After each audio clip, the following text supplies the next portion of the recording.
እየሰማችሁኝ ነው?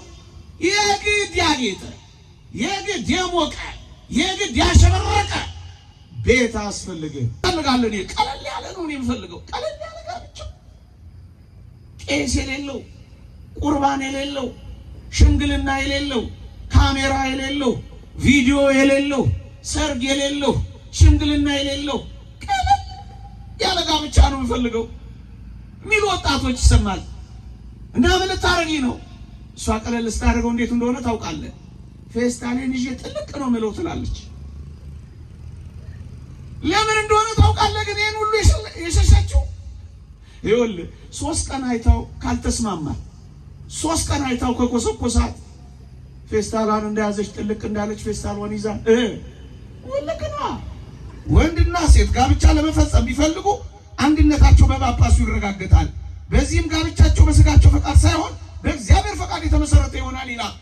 ብዙ ትዳሮች የሚፈርሱት መጀመሪያ ሳይዘጋጁ ጥልቅ ይላሉ፣ ይላመዳሉ፣ ጥልቅ ይላሉ። ራሳቸውን አያውቁትም፣ አይመረምሩትም። ስለዚህ ይገባሉ፣ ይወጣሉ። በተለይ በዚህ ዘመን የፍላስፎቹ እንደሚሉት ኮሃቢቴሽን ተካቶ መኖር የሚሉት ፍልስፍና አለ። ለምን ይሄን የምናስተምር ይመስላችኋል? እግዚአብሔር ቢፈቅድ በዚህች ምሽት ከኔ ጋር የህይወት መንገድ በሚል ርዕስ የምታውቁትን ግን ደግሞ ማስታወስ ያለብንን አንድ ርዕሰ ጉዳይ ወላጆች ለራሳችሁ ግምገማ ደግሞም ለወለዳችኋቸው ልጆቻችሁ፣ መምህራን በተለይ ካህናት ለንስሐ ልጆቻችሁ፣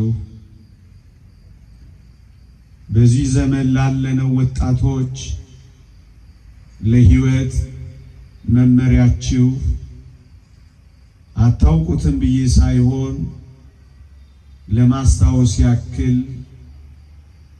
ይሄንን ርዕስ ይሄንን ትምህርት መርጫዋለሁ። ሰፊ ነው። ከሰፊው በጠባቡ ከረጅሙ ባጭሩ ጥቂት መሰረታዊ ነጥቦችን ብቻ ለማንሳት ሞክራለሁ። እግዚአብሔር ከሁላችንም ጋር ይሁንልን። ከገናናው መልአክ ከቅዱስ ሚካኤል በረከት ረድኤት ለሁላችንም ያሳትፈን። ሰምተን ለመጠቀም እግዚአብሔር ይርዳን። አሜን።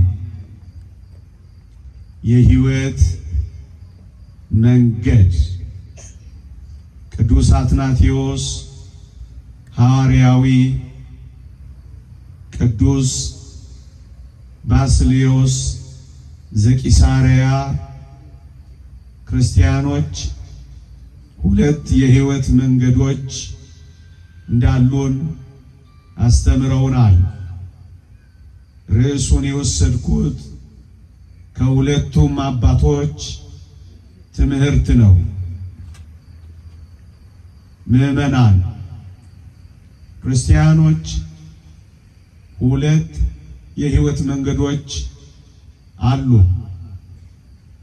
አንደኛው ሙሉ ጊዜያችንን፣ ሙሉ ሐሳባችንን፣ ሙሉ ጉልበታችንን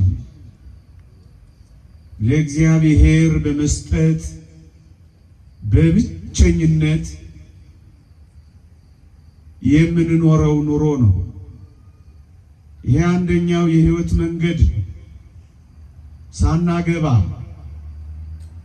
ሳንወልድ፣ ሳንድር፣ ሳንኩል እግዚአብሔርን ሐሳባችን፣ እግዚአብሔርን ጊዜያችን፣ እግዚአብሔርን የሙሉ ጊዜ ህይወታችን አድርገን የምንኖረው የብቻነት፣ የምናኔ፣ የብህትውና ይሄ አንዱ የሕይወት መንገድ ነው። ቅዱስ ጳውሎስም ያላገባ እግዚአብሔርን እንዴት ደስ እንደሚያሰኝ ስለ እግዚአብሔር ያስባል ይላል። ያላገባ ሰው ሐሳቡ እግዚአብሔር፣ ያላገባ ሰው ሐሳቡ ሰማያዊ ነው። ያላገባ ሰው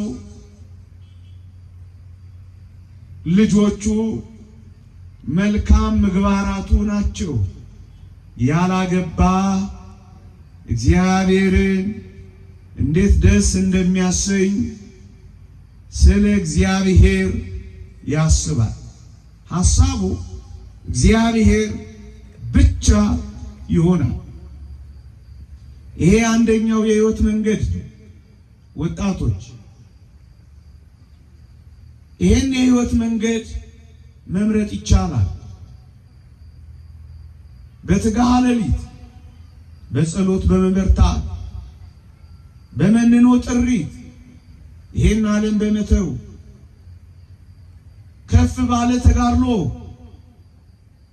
ብቻ እግዚአብሔርን በማገልገል ተጠምዶ ብቻ መኖር አንዱ የሕይወት መንገዳችን ይሄ ነው። ሁለተኛው እስካላችሁ ሆይ አሁንም ቅዱስ ጳውሎስ ያገባ ሚስቱን እንዴት ደስ እንደሚያሰኝ ስለ ሚስቱ ያስባል ይላል። ሐሳቡ ይከፈላል። ለሚስቱ ጊዜው ይከፈላል። ለሚስቱ ጉልበቱ ይከፈላል። ለልጆቹ ይሄኛው ደግሞ ሁለተኛው የሕይወት መንገድ ነው። አግብቶ ፈቃደ ሥጋን እግዚአብሔርን ደስ በሚያሰኝ መልኩ ፈጽሞ መኖር፣ ልጆችን በመልካም አስተዳድሮ መኖር ሁለተኛው የሕይወት መንገድ ደግሞ ይሄ ነው።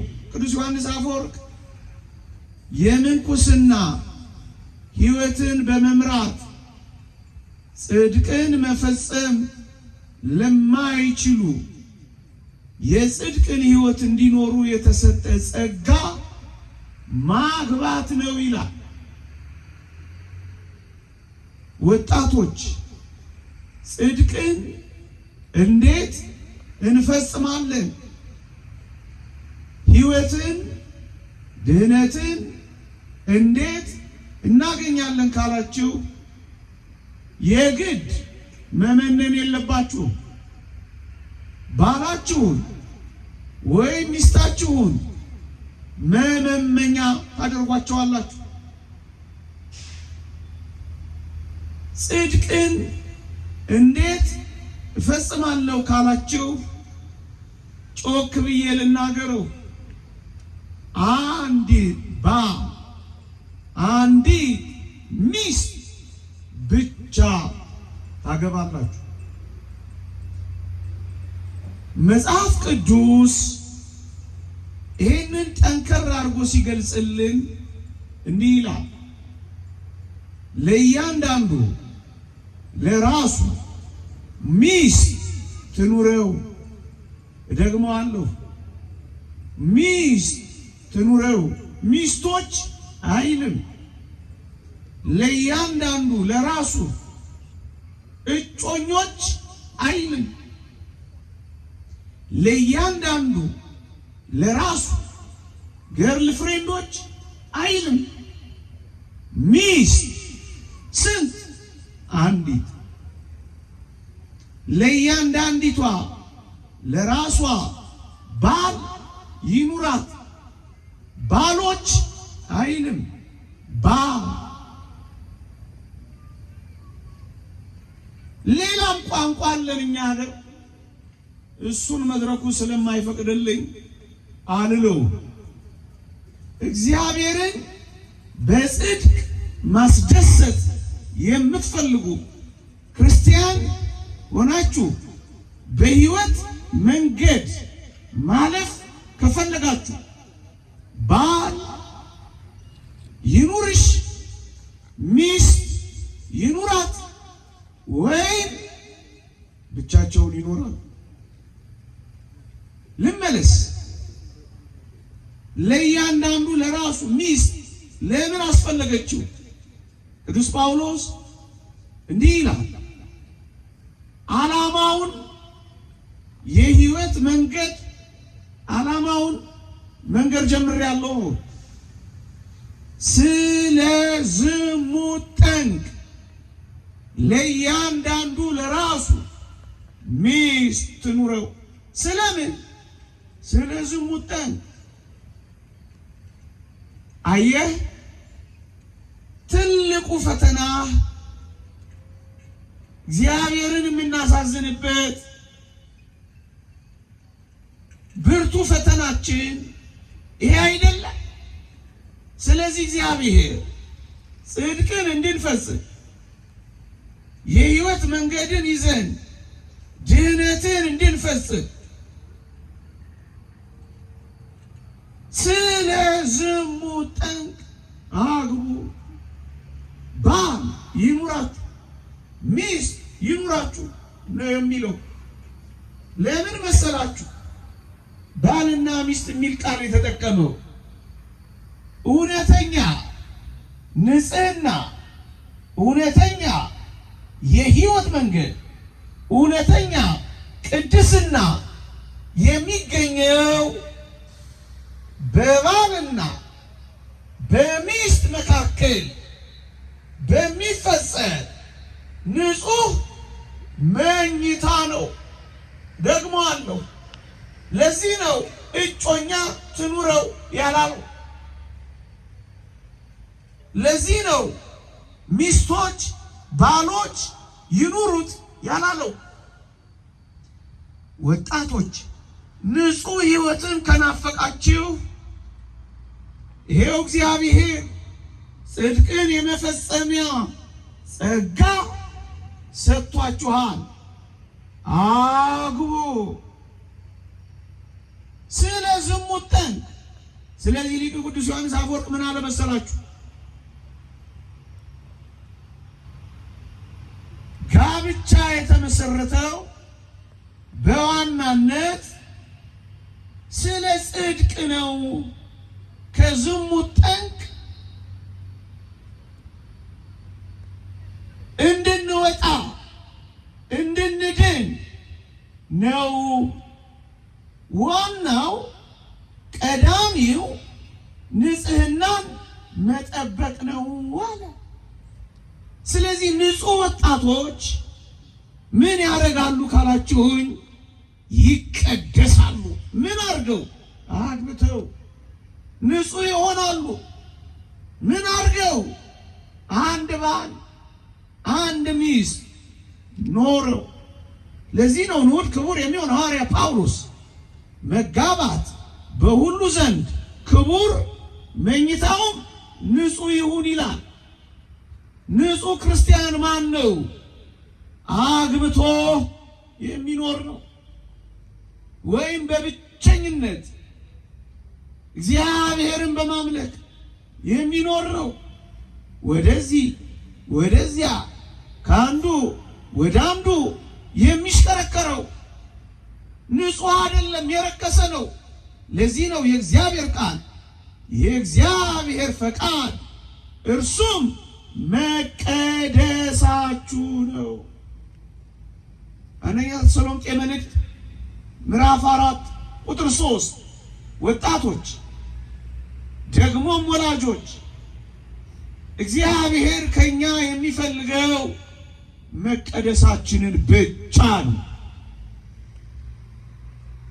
ትቀደሱም ዘንድ ፈልጉ፣ ያለ እርሱ ጌታን ሊያይ የሚችል የለም። እግዚአብሔርን ማየት እንደምትፈልጉ አውቃለሁ። እግዚአብሔርን ማየት የምትፈልግ ነፍስ ፈቃዷ መቀደስ፣ ንጹሕ መሆን ደግሞ ማለት ምን ማለት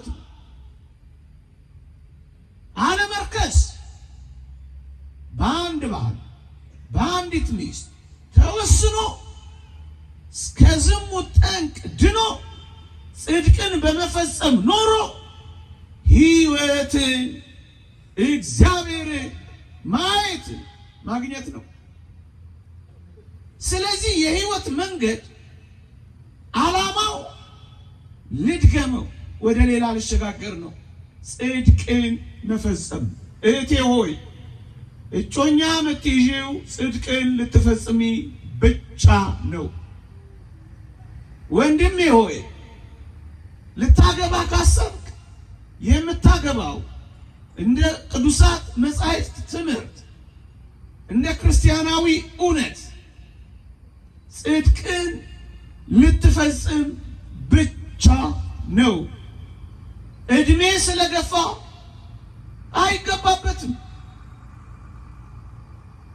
ጽድቅን ለመውረስ እህቴ ሆይ እናትሽ ስለዘበዘቡሽ፣ ጓደኞችሽ በሙሉ ፍቅረኛ ስላላቸው፣ ቀን ያለፈብሽ ስለመሰለብሽ፣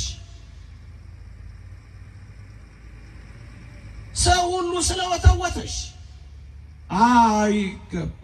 እናስ ዓላማው ጽድቅን ለመፈጸም ነው። ስለዚህ ወጣቶች ዓላማው ምንድን ነው ካላችሁኝ፣ የሕይወትን መንገድ ገንዘብ ማድረግ ነው። ዓላማው ይሄ ነው። ዓላማው ይሄ ከሆነ ብዙ ሰዓት ስለሌለኝ አጠራጠር ላድርግ። በጣም ይጠቅማችኋል ወጣቶች። ምናልባት አርፍደን ሊሆን ይችላል፣ ግን ግድ የለም ይጠቅማችኋል። በጣም አውቃችሁት ከሆነ ማስታወሳችን ይበጃችኋል። ከስህተት ትመለሱበታላችሁ፣ መንገዳችሁን ትመሩበታላችሁ፣ ጽድቅን ትፈጽሙበታላችሁ፣ እግዚአብሔርን ታዩበታላችሁ። ታዲያ ለምን ይህን የምናስተምር ይመስላችኋል? በሕይወት መንገድ የእውነት በመኖር እግዚአብሔርን እንድናገኘው አይደለምን? ወጣቶች አደራችሁ፣ በዚህ ዓለም እንዳለው ወሬ፣ በዚህ ዓለም እንዳለው ጉዳይ መጋባትን እንዳትጥሉ። ለዚህ ነው የእግዚአብሔር ቃል መጋባት በሁሉ ዘንድ የከበረ ነው ያለው። የከበረ ሕይወት ነው። ወጣቶች ምናልባት ደካማ ትዳሮችን እያያችሁ እንዳትፈሩ፣ አይገባም እንዳትሉ። ጽድቅን መፈጸም ከፈለጋችሁ ወጣቶች ናችሁ። ትበላላችሁ፣ ትጠጣላችሁ፣ ተፈጥሯዊ መነሳሳቶች ያገኛችኋል። ይህንን የተፈጥሮ መነሳሳት ንጹህ አድርጋችሁ ለመፈጸም የግድ ይሄ ሕይወት ያስፈልጋችኋል። ሴቶች ወንዶች አደራችሁን፣ ወንዶች ሴቶችን እንዳትጠሉ። ባሎች እንደዚህ ናቸው፣ ሚስቶች እንደዚህ ናቸው እያላችሁ ከዚህ ሕይወት እንዳትርቁ። ጽድቅ የምትፈጽሙበት ሕይወት ስለሆነ እንዳትጠሉት።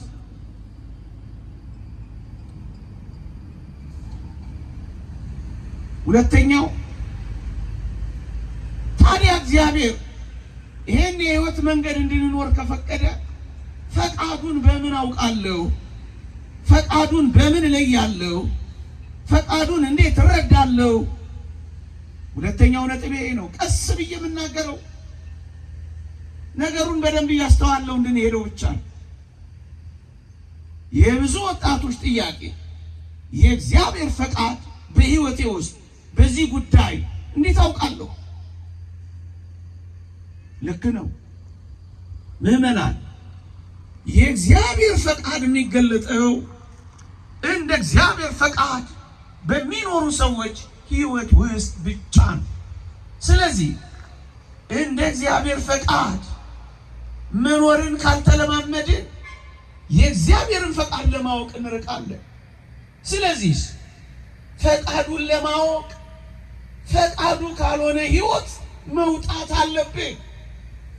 እግዚአብሔር ከማይፈቅደው ልዑል ከማይወደው ሕይወት መለየት አለብን። ምዕመናን እግዚአብሔር የማይወደውን መተው፣ እግዚአብሔር የሚወደውን ማድረግ ፈቃዱን የመለያ አይነተኛ መንገድ ነው። ምዕመናን እግዚአብሔር ጽድቅን ይወዳል። ጽድቅን በማድረግ ከኖርክ እግዚአብሔር ፈቃዱን ይገልጥልሃል። የመጀመሪያው ነጥብ እንደ እግዚአብሔር ፈቃድ መኖር፣ በማመን መኖር፣ እግዚአብሔርን በመፍራት መኖር፣ እንደ ቃሉ በመታዘዝ መኖር፣ በጸሎት እጆችን በመዘርጋት መኖር። ወጣቶች በእርግጠኝነት እግዚአብሔር እጅ የእናንተ ስጦታ አለ። ውሸቴን አይደለም፣ የእግዚአብሔር ቃል ነው የሚለው።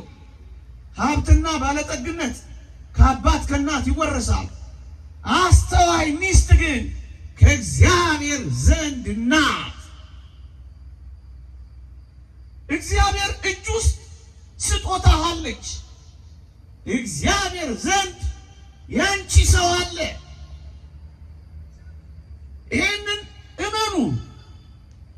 እግዚአብሔር የሚያዘጋጀው ሰው አለ። ጽድቅን ለመፈጸም እግዚአብሔር እንዴት ሰው አዘጋጅልህ? የዕለት ጉርስን የዓመት ልብስን የሚሰጥ አምላክ የዘላለምን የሕይወት መንገድ አብረሽው የምትጓዥው የትዳር አጋርሽ እንዴት ይነፍግሻል? ስለዚህ እግዚአብሔር እጅ ካለ እጅሽን በጸሎት ዘርጊና ከእግዚአብሔር እጅ ተቀበይ ነው። ሚስት የሚገኘው እግዚአብሔር ጋር ቡቲክ ውስጥ አልተሰቀለች፣ መንገድ ላይ የለች፣ ስልክ ላይ የለች፣ ሩካቤ ቀስቃሽ ፎቶ ተነስታ የምትለጥፍ የለች። እጆችን ወደ ሰማይ በመዘርጋት እንጂ ስክሮል እያደረግ እመነኝ፣ እውነተኛዋን ያንተይቱን አታገኛት። ከእግዚአብሔር ጋር ስንሆን እንጂ የምናገኛት ከእግዚአብሔር ውጭ ስትሆኝ አታገኘው። አድራሻው ስለተቀያየረ ነው ወዳጄ ዓለም በዚህ ጉዳይ ላይ ብጥብጥ ያለችው። ትዳርም የተበላሸው ከማኑዋሉ ስለተለየ ነው። ለምሳሌ ሞንታርቦ ቢበላሽ ማኑዋል አለው። ማኑዋሉ ከሌለ እንደተበላሸ ነው የሚቀረው። የትዳር የጋብቻ የዚህ የህይወት መንገድ ማኑዋል ያለው እግዚአብሔር እጅ ብቻ ነው። ከእግዚአብሔር ከራቅ አታገኛት። ከእግዚአብሔር ከራቅሽ አታገኘው። ስለዚህ የእግዚአብሔር ፈቃድ የሚገኘው የእግዚአብሔር መንገድ ውስጥ በመግባት በማመን ነው፣ በመጸለይ ነው፣ ፈቃዱን ለመፈጸም በመትጋት ነው። ፈቃዱን እንደዚህ ነው እንጂ የሚታወቀው ምዕመና የዕለት እንጀራችሁን እንኳን ከእግዚአብሔር ትጠይቁ የለ። የህይወት አጋራችሁን ከእግዚአብሔር ለምንድን ነው የማትጠይቁት? አትፈሩት። አባታችሁን እግዚአብሔር ዘንድ አለ።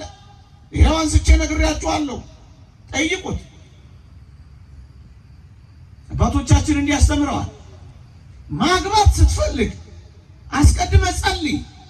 ሐሳብህን ለእግዚአብሔር ንገረው። እግዚአብሔር መርጦ እንዲሰጥ ለምነው። አንተ እንደዚህ እርሱ እንዲመርጥልህ የምታደርግ ከሆነ አክብረዋልና እርሱም ለአንተ በጎ የትዳር አጋር በመስጠት ያከብርሃል ይላል።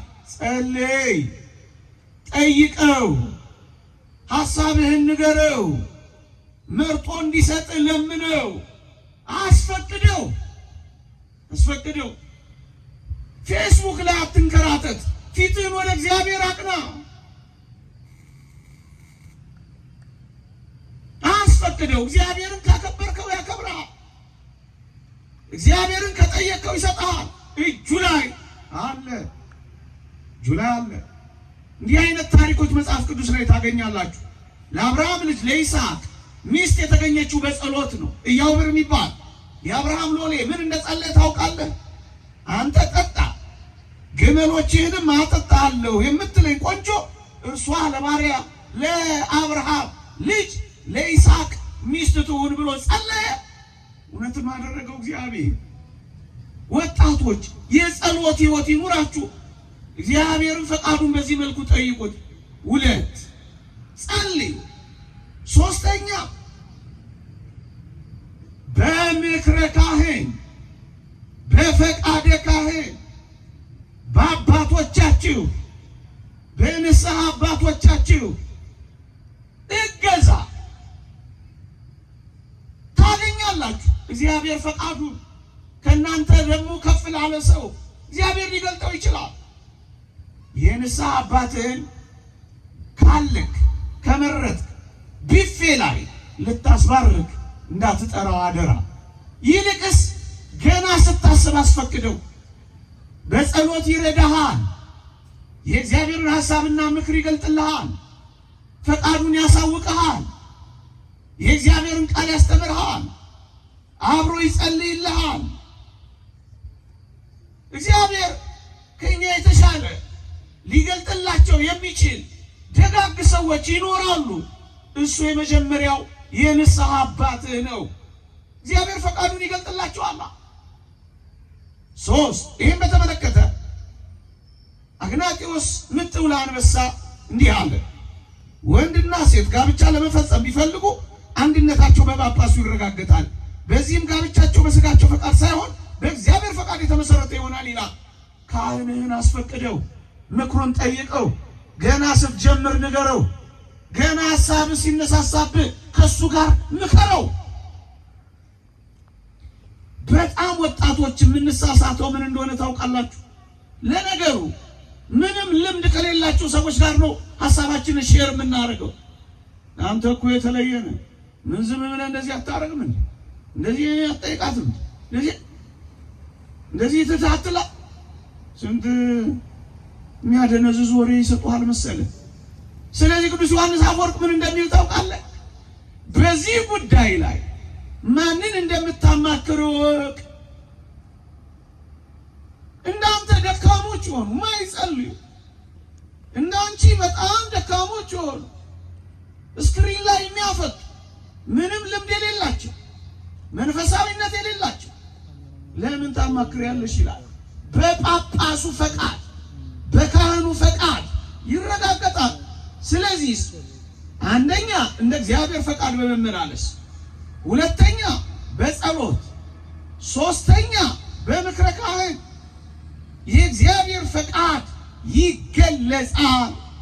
ፈቃዱን በምን እሺ ለማግባት ተስማምቻለሁ፣ የእግዚአብሔርን ፈቃድ በምን ልወቀው? እንደ ፈቃዱ በመኖር ነው።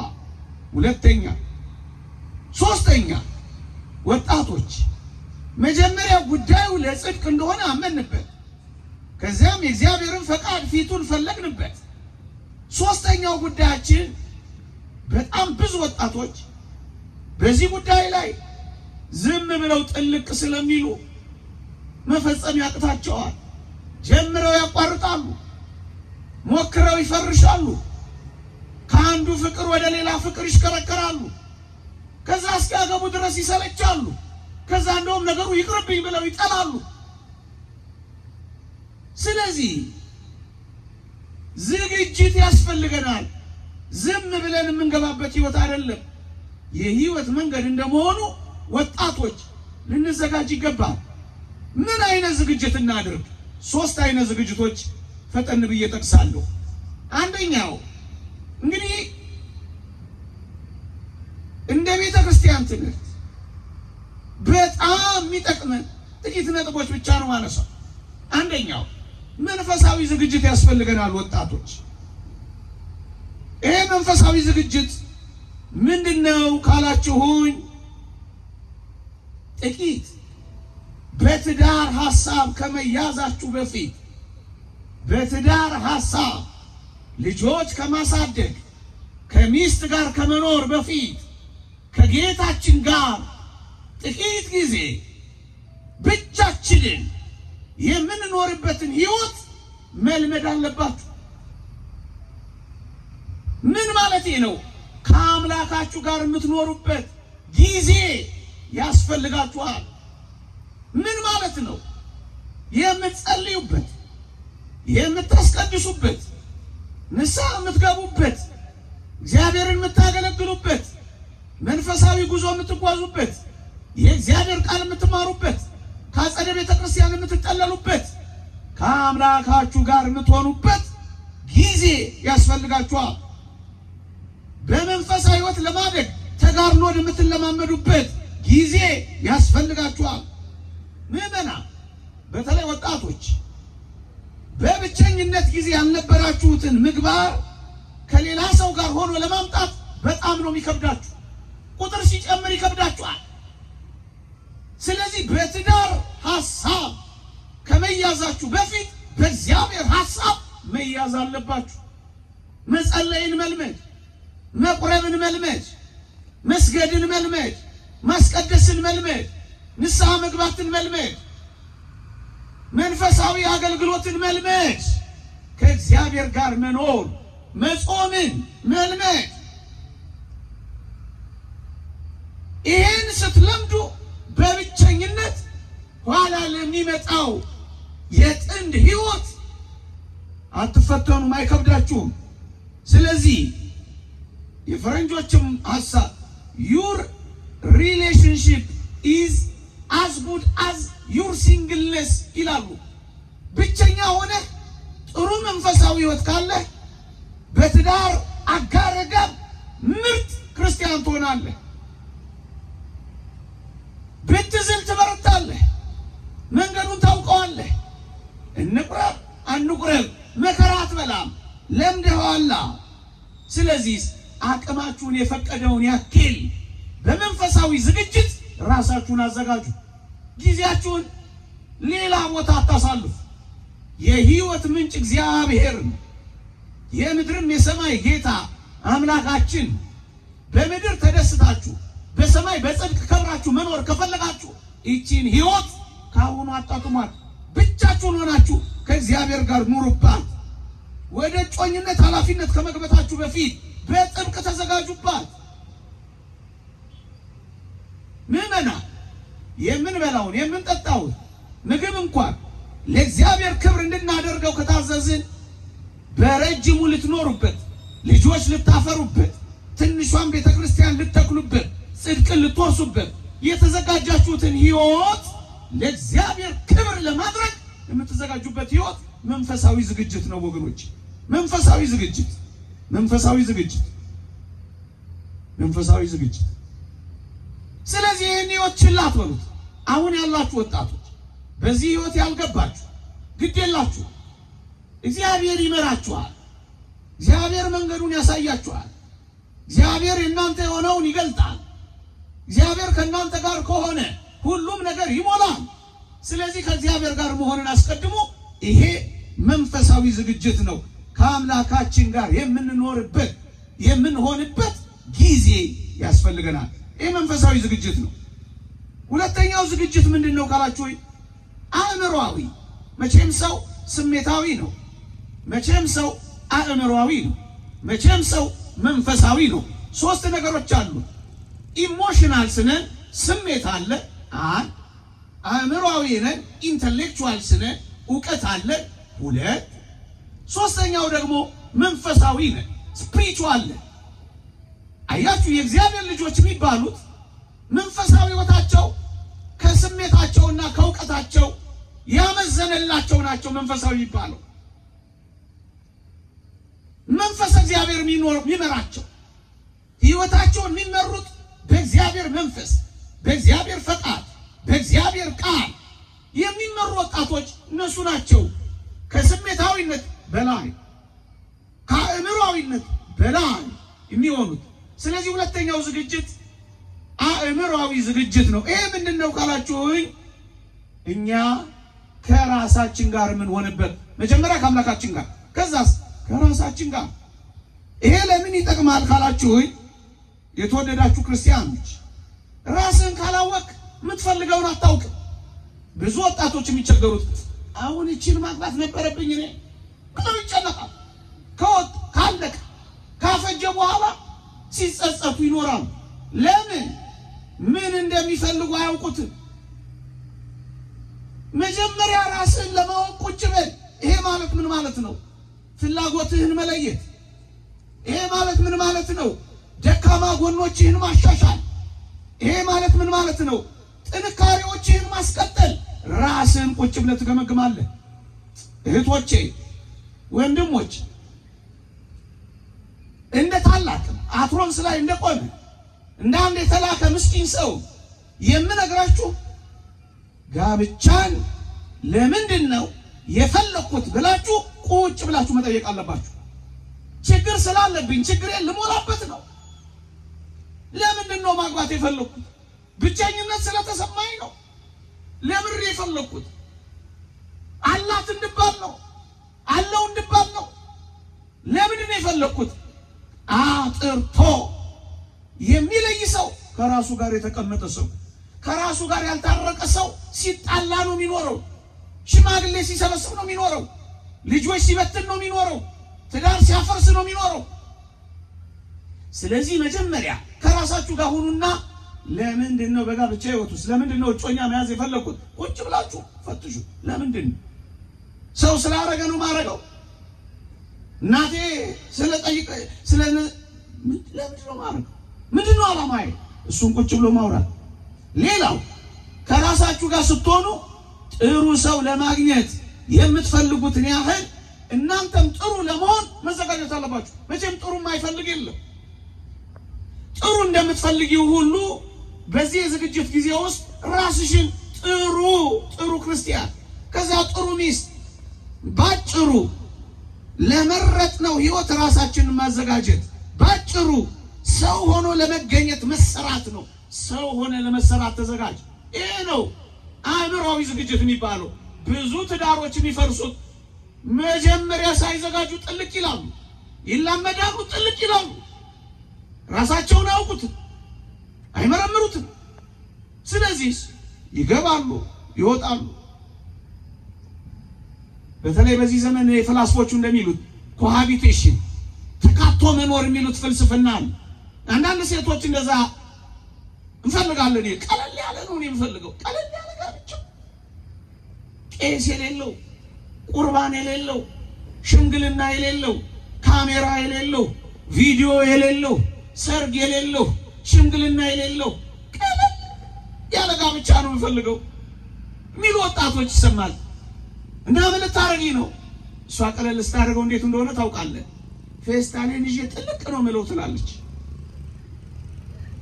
ለምን እንደሆነ ታውቃለህ? ግን ይሄን ሁሉ የሸሸችው ይኸውልህ፣ 3 ቀን አይታው ካልተስማማ፣ 3 ቀን አይታው ከኮሰኮሳት ፌስታሏን እንደያዘች ጥልቅ እንዳለች ፌስታሏን ይዛ ወለከና ቄስ የለ፣ ጳጳስ የለ፣ ቪዲዮ የለ፣ ቁርባን የለ፣ ምን ያስቸግር ነው? ይሄ ወዳጄ ቀለል አድርጎ ለመኖር የታሰበ እንዳይመስልህ፣ ቀለል አድርጎ ለመውጣት የምታስበው ነው። እንደዚህ እንዳታስቡት። ይኸውልህ ሽማግሌ ከተላከ፣ ካህን ካለ፣ ቁርባን ካለ ቢኮሰኩስህ አብረህ ትኖራለህ። ትዳር ማለት እኮ አብረህ ከተማ ላይ እንዳሉት ጎረምሶች እንዳትሆኑ አደራችሁ። እነሱን መናቄና ማቃለል አይደለም። ሚስት ሲባል በእውነት ክርስቲያኖች እንዳትደነግጡ፣ እንዳትጠሩ። አንዳንዶች እዚህ መንደር ውስጥ ያሉትን ለጉባኤው ለመድረኩ ባይመጥንም ሚስት የሚለውን እንዴት አብሪቬት እንዳደረጉ አልሰማችሁ? ሚጥሚጣ ቀስ ብዬ እናንተን አይደለም፣ እሺ በሰላም ልውጣበት ይውዬ ሚጥሚጣ ስትልስ ትኖራለህ ነው የሚሉት። እናንተን እኮ ነው፣ ግን እናንተን አይደለም። ክርስቲያን ግን እንዴት አድርጎ ይረዳው? አንዳንድ ጥሩ ጨዋ ወጣቶች የሚሉትን ነው እኔ ደስ የሚለኝ። ምን የሚለው ሚሪንዳ ስትጠጣ ትኖራለህ ነው። ወዳጄ የእግዚአብሔር ስጦታ ናት አይደለች? የእግዚአብሔር ስጦታ ናት፣ የህይወት አጋሪ ናት ካልክ እንደሱ ነው የምታስብ። ሁለተኛው ዝግጅት ሰው ሆኖ ለመሰራት፣ ከሷ የምትፈልገውን ነገር ለማግኘት አንተ ደግሞ ብቁ ሆነ ለመገኘት ሰው ሆነ ትሰራለህ። ፍላጎትህን በቅጡ ታውቃለህ። ከባልሽ ምን ነው የምትፈልጊው? ቁጭ ስትይ ነው የምታውቂው። ከሚስትህ ምንድን ነው የምትፈልገው? ቁጭ ብለህ ስታውቅ ነው፣ ራስን ስታውቅ ነው የምታውቀው። አለበለዚያስ ኋላ ትቸገራለህ።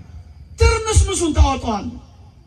ቀዝቃዛ ቤቱ፣ ነዝናዛ ሚስቱ ለምን ይሄዳል? ከሰው ለቅሶ እያለ ቤቱ ይባላል። ሁሉ ጊዜ ለቅሶ ነው እናንተ ቤት። ለምን ሌላ ለቅሶ ትሄዳለህ? እንደዚህ እንዳይሆን ወጣቶች አሁን አይናችሁን ገልጣችሁ ግቡ። እየሰማችሁ ግቡ ስላችሁ ደግሞ ፊሽካ ነፍቻለሁ ማለት አይደለም። ብዙዎች አይናቸውን ጭፍን አድርገው ይገቡና ከገቡ በኋላ ምን ያደርጋሉ? ግልጥ ወዳጄ ገልጠህ ግባ እናቴ አልበላለኝ ምንት ይበላል። በደንብ ግባ፣ ገልጠህ ግባ ወዳጄ። በኋላ እዛ ከገለጥክ መከራ ነው የምትበላው። እንደዚህ አይነት ነው ይጠርሷል። እንደዚህ አይነት ናት እንዴ ነግሷል። ገልጠህ ግባ። እየሰማኸኝ ነው? ውርድ ከራሴ ነው ጨርሻለሁ። ገልጠህ ጉባኤው ማለት ያለው ሶስተኛውና ባጭሩ መገልጸው ይብዛ ሚንስ የዕለት ጉርስ የዓመት ልብስ የሚያስገኝ ጥቂት ነገር ግን ያስፈልገናል። አያስፈልግም? የሚበላ አለ የለም? ልጅ ይመጣል አይመጣም? ግን ይውላችሁ አደራችሁን የግድ የተቀማጠለ ህይወት አያስፈልገንም። ያስፈልጋል። ቅዱስ ዮሐንስ አፈወርቅ ገንዘብን አትሹ፣ የወላጆቹንም ባለጠግነት አትመልከቱ፣ እነዚህ ነገሮች ዋና አይደሉምና ይላል። በተለይ እህቶቼ እነዚህ ነገሮች ያስፈልጋሉ፣ ዋና ነገሮች ግን አይደሉም። ገንዘብ ያስፈልጋል አያስፈልግም? ዋና ነገር ግን አይደለም። ኮንፈርት ፍራሽ ብታጪ ጽድቅን ለመፈጸም የተወደድሽ ክርስቲያናዊት እህቴ ሆይ ጽድቅን ለመፈጸም በኃጢአት እንዳትወድቂ ሰሌን ምንጣፍ ላይም ከተኛሽ ሰየው። እየሰማችሁኝ ነው? የግድ ያጌጠ የግድ የሞቀ የግድ ያሸበረቀ ቤት አያስፈልግም። ጥቂት ነገር ካለ ይበቃሃል፣ እግዚአብሔር ያባርከዋል። ጥቂት ቅዱስ ጳውሎስ የዕለት ጉርስ የዓመት ልብስ ካለን ይበቃናል አለ።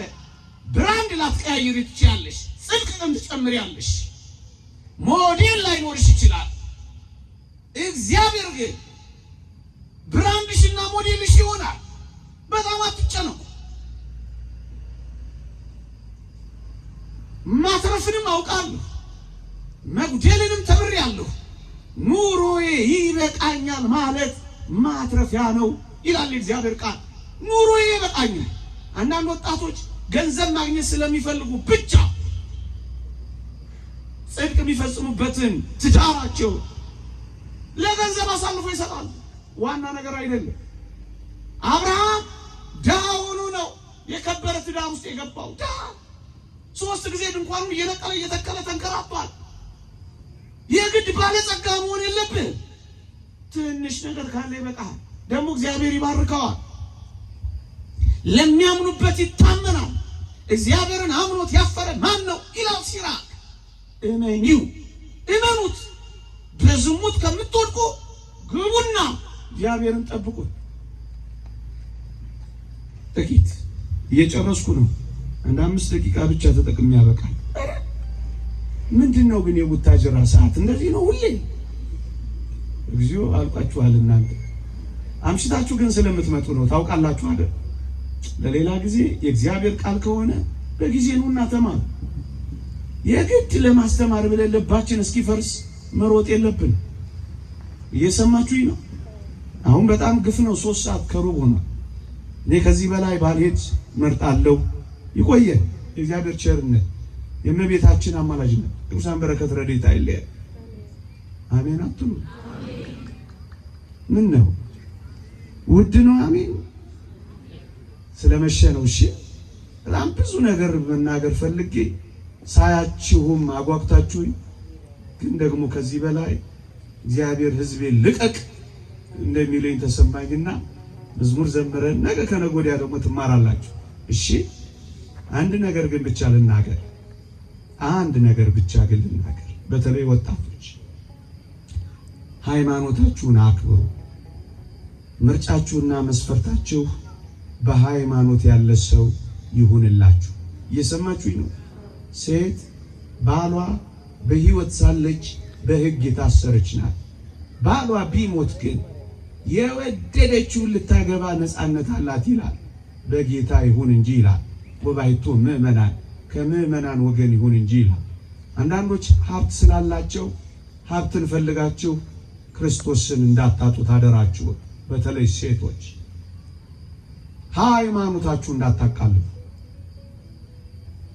በሃይማኖታችሁ ውስጥ ያለ ሰው ቅድም ብያችኋለሁ፣ ምርጫችሁ ሃይማኖት ምግባር ይሁንላችሁ።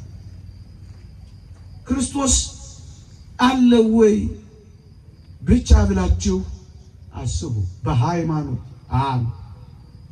ሁለተኛ በስነ ምግባርም ሰው ይመረጣል። ስለዚህ በጣም ስነ ምግባራውያን ጨዋዎቹ እህቶቼ ሌላ ቦታ መከራ አትሁ።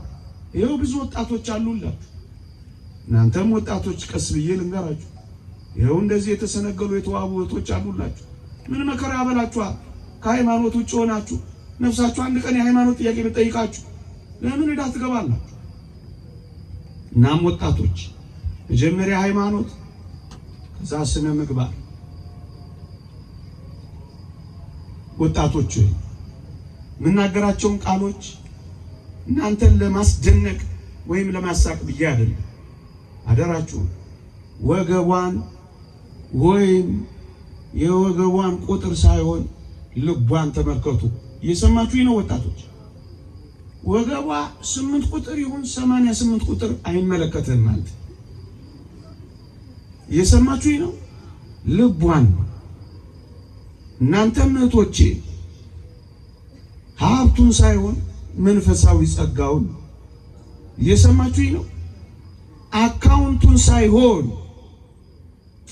እሺ ባይነቱን፣ የደረቱን ስፋት ሳይሆን የልቡን ስፋት ነው።